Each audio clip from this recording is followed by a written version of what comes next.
Hello mga kalalaps!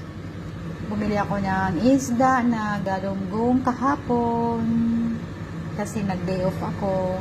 Ayan, galunggong.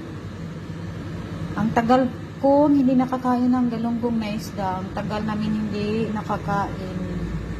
Kaya nung nakita ko doon sa market, bumili ako. Tapos yan, paksiw.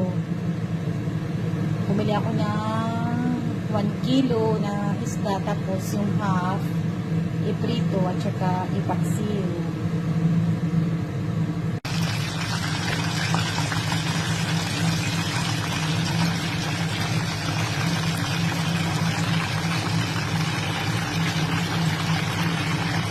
So ayan na guys, so lapit na maluto guys, ang paksiw. Yan ang ulam namin sa lunch. Tapos ito, o diba, makakain na din ng pritong galunggong.